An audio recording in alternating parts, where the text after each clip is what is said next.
Fatih'in Elif tarafından çok büyük bir iftiraya uğraması kıyametleri koparacak. Bunu ilk kez birazdan biz açıklayacağız. Şimdiye kadarki tüm kaosları unutun. Çünkü çok daha büyüğü geliyor. Şimdi bu bomba olaydan bahsedeceğiz. Asil'in Nursema'yı kurtarması ve İlhami'nin evinin yanması sonucunda yaşanacaklar hepimiz ekranları kilitleyecek. Asil ve Nursema aşkı resmen başlıyor mu? Firaz diziye geri mi dönüyor? Başak'la Fatih ise yeni sürprizlerle karşılaşacak ve hiçbir şey eskisi gibi olmayacak. Ayrıca diziye yeni katılacak bomba karakterler kimler olacak ve hangi rolle gelecekler? Abdullah ve Asude teorisi gerçeğe dönüşürken sezon finalinde peş peşe şok edici olaylar yaşanacak. Şimdi hepsinden, son gelişmelerden ve daha fazlasından kısaca bahsedeceğiz. Videonun her saniyesini dikkatle dinleyelim. Elif'in Fatih'e atacağı şok iftiraya geçmeden önce Asil, Nursema ve İlhami senaryosuyla başlayalım. En fazla 2-3 bin lira verip bir tamirci çağırmak yerine çatal bıçakla iş çözmek isteyen İlhami komple evi kaybetti. Üstelik sadece evini kaybetmekle kalmayacak. Çünkü yakında Nursema'yı da kaybedecek.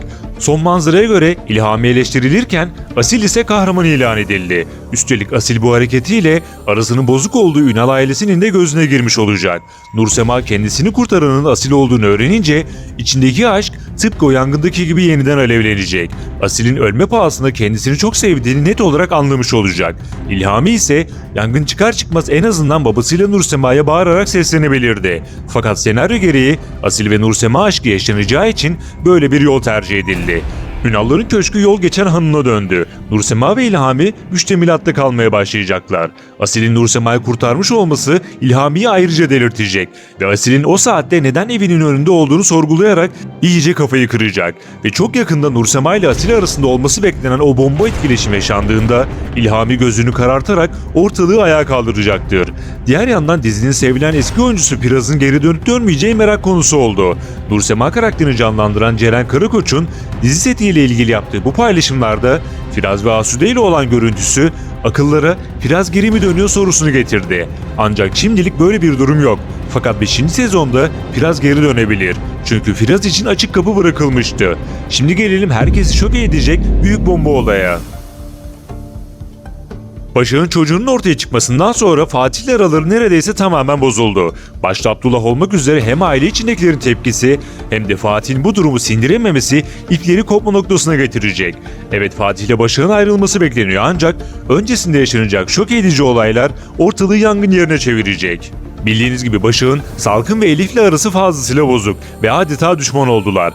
Aynı şekilde Fatih'in de Emir'le arası berbat halde. Yani Salkım ve çocuklarıyla Abdullah ve çocukları arasında büyük olaylar dönüyor. Her defasında büyük konuşan Salkım, önceki videolarımızda söylediğimiz gibi en büyük sınavı kızı Elif'ten dolayı yaşayacak. Aklı şeytani planları çalışan ve adeta klinik bir vaka olan Elif, bu zamana kadarki en bomba hamleyi yapacak. İlk olarak başka bir çocukla takılacak. Üstelik bunu Fethi görecek ve mutlaka Nilay'a söyleyecektir. Fatih, Ömer'le dertleşirken biraz kafayı bulacak ama yanına gelen kızla herhangi bir münasebeti olmaz diye düşünüyorum. Ardından eve ayık kafayla gelmeyecek ve bu durumu bir fırsat olarak gören Elif, Fatih'in yatağına girip Orhun'la yakınlaşarak çok büyük bir kaosun fitilini ateşleyecek. Kendini temize çıkarmak isteyen Elif, haince bir tuzakla Fatih'i adeta herkesin önüne atmış olacak. Ev halkı neye uğradığını şaşıracak ve büyük fırtınalar kopacak. Hatta bu olayın üzerine Fatih ile Elif'in evliliğini görürsek ona bile şaşırmam.